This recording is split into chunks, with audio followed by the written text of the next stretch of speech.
Welcome to a realm where personal growth meets expansive spirituality and where we're not just scratching the surface. We're diving deep, widening our perspectives, and having a darn good time doing it. This is the Enlightenment Podcast, and I am your host, Jen Hamilton. You'll enjoy an infusion of motivation, empowerment, and inspiration that will resonate in every aspect of your life. Expect captivating stories, heartfelt musings, and my own personal experiences. But that's not all. I'm bringing awe-inspiring individuals to the table, so get ready to meet some remarkable souls whose wisdom and stories will leave you spellbound. No topic is off limits here. Brace yourself for raw authenticity, unfiltered vulnerability, and yes, the occasional splash of explicit language. We're delving into the realms of the esoteric, mystical, and the woo-woo, unafraid to explore the extraordinary. So if you are ready to venture beyond the surface, to explore the depths of your soul, and to awaken the magic of life, if your heart says yes, then hit that play button and let the Enlightenment Podcast guide you on this remarkable expedition.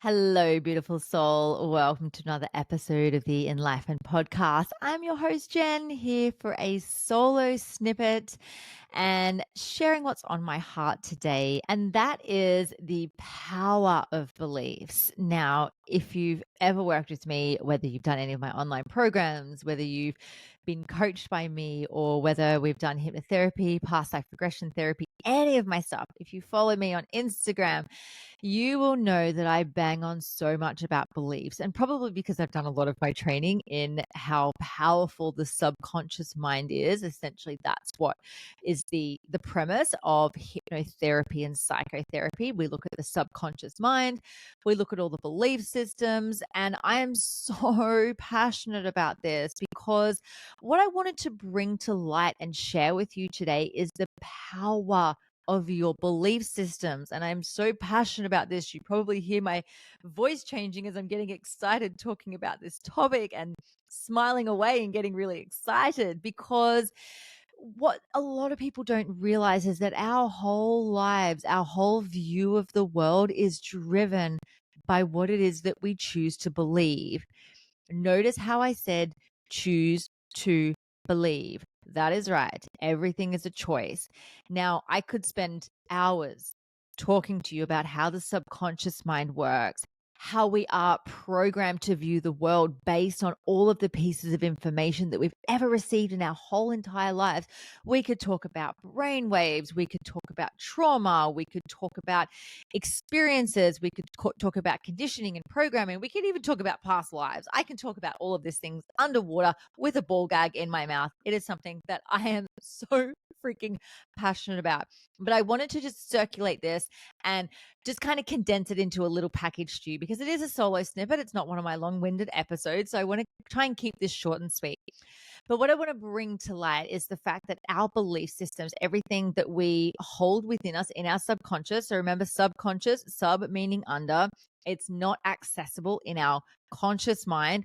Sometimes we don't even know that it's there. Sometimes we know that it might be there, but not sure what it looks like. So side note, if you are considering doing anything around, working with your subconscious, please, for the love of all things, go with a therapist that's done their training, not someone that's done like a weekend certificate or has done psychology and thinks they know how to access the subconscious, or someone that thinks they can just do that through talk therapy. There are certain trained modalities that are going to take you on a journey to get you the results that you need. I'm just going to leave that there as a little side note. So what I wanted to bring to light today is the belief systems that are potentially holding you back in life. So we call those things limiting beliefs. You've probably heard of those if you've had anything to do with personal development. If you've ever worked with me, you'll know that we call those limiting beliefs. And what I like to do is take people on a journey into what it is their expansive belief is. And I wanted to bring this forward because I was working with a beautiful client of mine today, and we were talking about an experience that she was having, being able to have a conversation with someone in her life.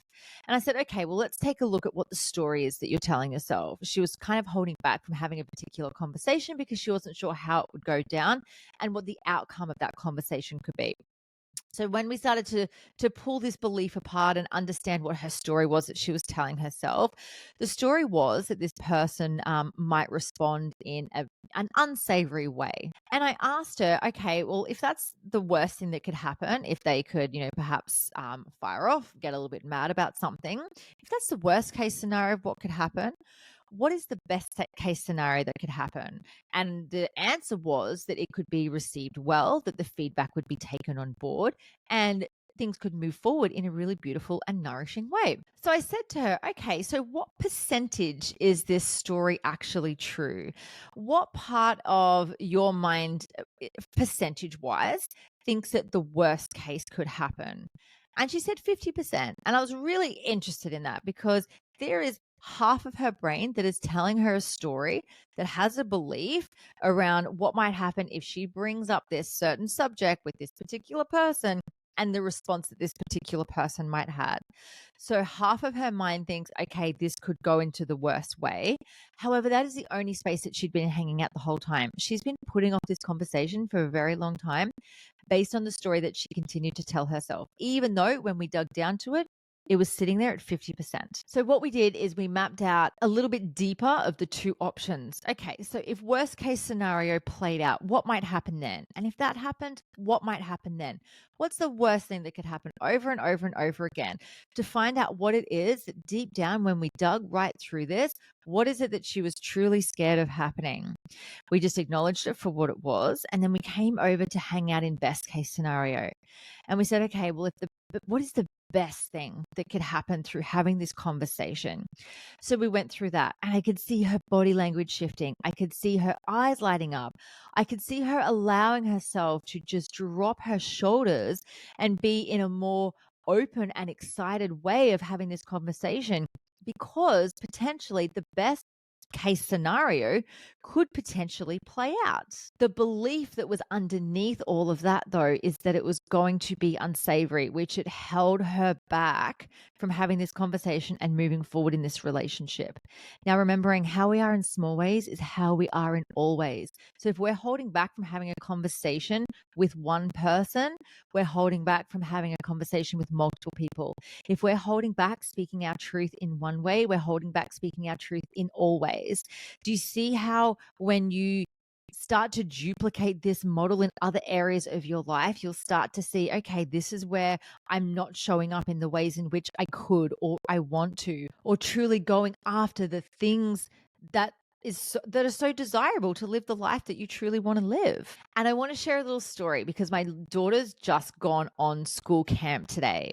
And she said to me the other day, she goes, Mom, I'm not going to go canoeing. That was one of the activities that was on the list for camping. And I said to her, darling, why don't you want to go canoeing? And she said, because I'm scared I might fall out. And I said to her, look, canoeing's fun. I've been canoeing. You haven't been canoeing, so you don't know what it's like. But somewhere you got the idea of the worst case scenario happening, which is falling out of the canoe. So we went through, okay, what's the worst thing that could happen? I mean, obviously she'll have a life vest on, but what's the worst thing that could happen? Okay, cool. She might get wet. She might feel a little bit uncomfortable. She might get water in her face. Okay, cool. We'll park that there. Honor the fact that that's a possibility that could happen. But what is the best thing that could happen? And she said that she would have fun and she would be with her friends and that she would have a good time. And I reminded her that that is also a possibility. And I let her know some stories about how I love skydiving and I love bungee jumping and I love doing things out of my comfort zone. Not because I'm, just addicted to the adrenaline and because I like good stories, but I like to push my edges because if I just sat in the fear constantly, if I just saw all of the negative things that could happen, if I was just going to stay stuck in my comfort zone based on my limiting beliefs, I wouldn't have any good stories to tell. And so I showed her some pictures of when I went skydiving and I reminded her that, when you step into something, when you find that courage within, you come out genuinely with a good experience and a really cool story to tell from that. And so she sat with it for a little bit and we went over the mantra that she can say to herself, feel the fear and do it anyway. I checked in with her and asked her to feel in her body what the fear felt like and then what it would feel like to actually go into the canoe and have a great experience. And I'm excited to tell you guys that she woke up this morning and she had been thinking about it. And I said to her, how are you going with it all? What are your thoughts on this? She goes, Mum, I really want to go canoeing now. I'm really excited for it and I want to have a new experience. And I was so proud of her. And I would have been proud of her if she just still decided that she didn't want to go canoeing anyway. But the fact that we explored these different options has now given her a new version of courage to tap into that she wouldn't have had if we had not had this conversation. And so it's so important, especially as parents, to lead by example to our children. And I'm not saying go out there and go skydiving or bungee jumping. In fact, maybe I'm saying that a little bit because it is really fun. It is an edge pusher. It gets you to that end of your comfort zone and you get really cool stories from it. However, when we are constantly stepping outside of that comfort zone, that is where the magic happens. So that is what I wanted to share from my heart to yours on this Soul'o Snippet, checking in with your belief systems, checking in with those limiting beliefs that are potentially holding you back, asking yourself what it would look like to have an expansive belief. And if you need support with this is an offering that I have for a one-off session in my coaching practice. So it's called a belief reconstruction.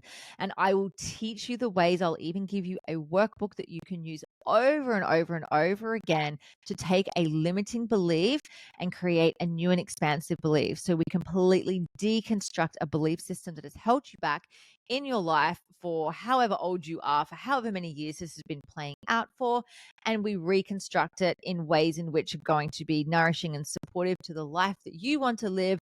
And then there's actionable steps in order to sustain this new belief. It is a very powerful little modality that I have created. It is an hour of power. We get it done very quickly. I'm here to support you on your journey. So if this is something that you feel could be a full body fuck yes for you, then reach out to me on my website. The website is www.jenhamilton.coach, and the link to that is in the show notes. Anyway, my love, thank you for being here, and I will see you in the next episode. Thank you so much for joining me for this episode. I hope you love the Enlighten podcast, and the biggest compliment you can give me is subscribing to this podcast, sharing it, and leaving a rating and review. Feel free to follow me on Instagram. My handle is @JenHamiltonOfficial, and the podcast handle is enlightened_podcast. You can also find the video version on YouTube on my channel. Just search Enlightened and don't forget to hit subscribe. Have a beautiful day and enjoy living the enlightened journey of life.